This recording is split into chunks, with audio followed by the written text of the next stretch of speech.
All right, time for the daily break and run. So this one, I'm starting out on the second shot. I missed the one in the corner, but this is the first rack of the day, so I want to take a chance to get my stroke going.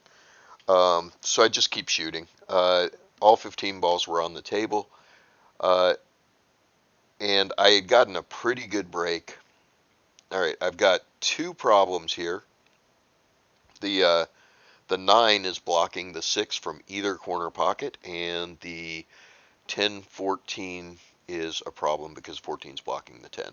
So I try to get on the 14 right now and get it taken care of. I like to get problems taken care of early, but I hit it just a little bit too short. I look at it, I don't like the angle.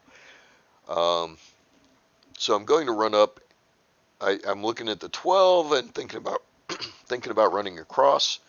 Um, don't like that either, so I'm just going to take my safety ball, the 13, which is what I was keeping for uh, if I didn't get a leave. So that's what it was for. That's what I did. Took the 13.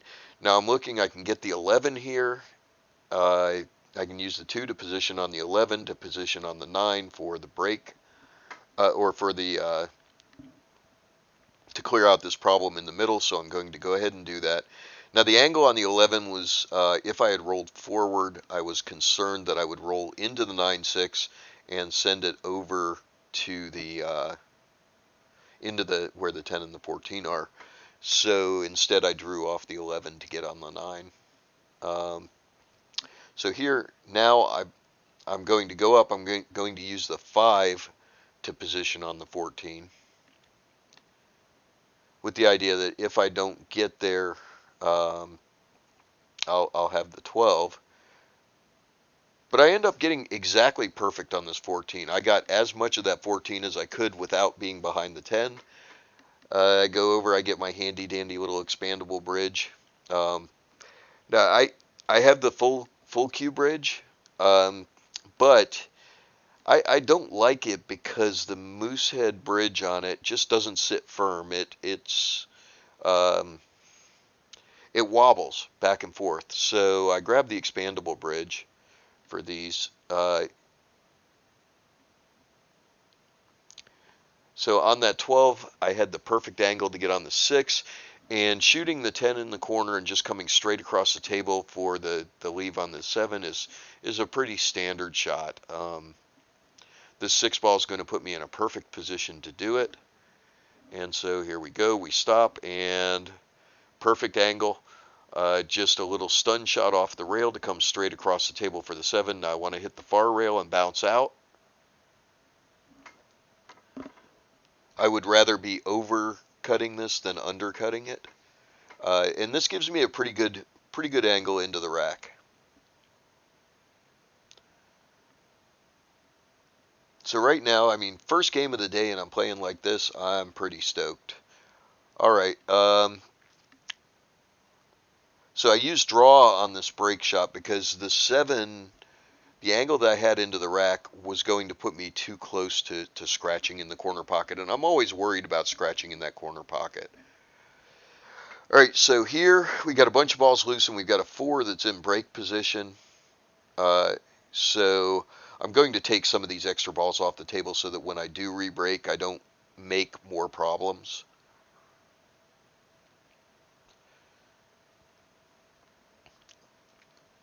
When I shoot this 9,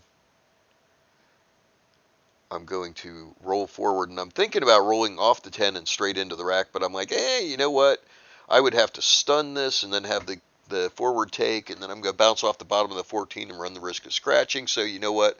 I'm not going to do that. I'm just going to use this 10 to position on the 11 so that I can get up for the 4 ball as my break as I intended originally.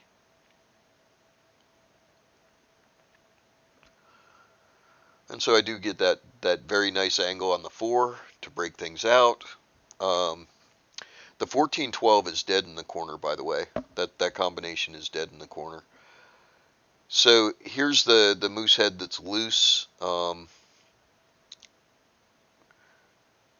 it'll be okay for this one. So I shoot the 4, the 12 goes in as I thought. My 3 is sitting in break position, but I don't really like shooting all the way across the table and cutting that 14 in the corner. Not with the 3 right there, and I think I'm looking at it and I'm like, I can make a break shot out of this. Now, the funny thing here is I don't need to break these balls up. So the 13 goes in the bottom left, the 15 goes in the bottom right. If I take those two balls out, then the 8 can be cut in the corner and the um, 1 can be cut in the corner after that. All right, 14 down the rail. I try to break those out again. I didn't need to. It was a stupid shot, and I got punished for it. I got this bad leave. Um, Only one shot on the table for me to try, and that's to kick the 13 in.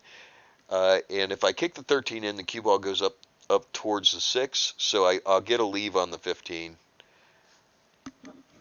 And there it is. I'm going to roll forward into this 1-8 because I don't have a break shot right now, and I'm hoping to make one. So I have the 1 is probably the best break that I have out of these 3 balls.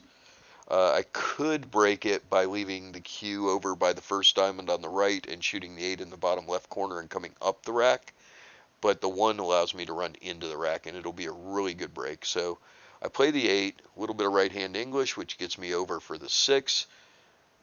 This is exactly the same leave I just got last rack. The difference with this one is that the side pocket's in play, so I can't go all the way to the rail. I'm going to have to hit it with a little bit of draw and come across to get the leave on the 1. And this is the exact same shot that I just had on the 7, except it's a ball higher. It's going to hit a ball higher in the rack. So instead of hitting the 3rd ball in the rack, it's going to hit the 2nd ball in the rack. Now, I mentioned that I was always concerned about scratching, and you're about to see why. I look at it there. You probably didn't see it. It went quick, but I used top English, and there's the scratch that I'm always worried about. I should have drawn it.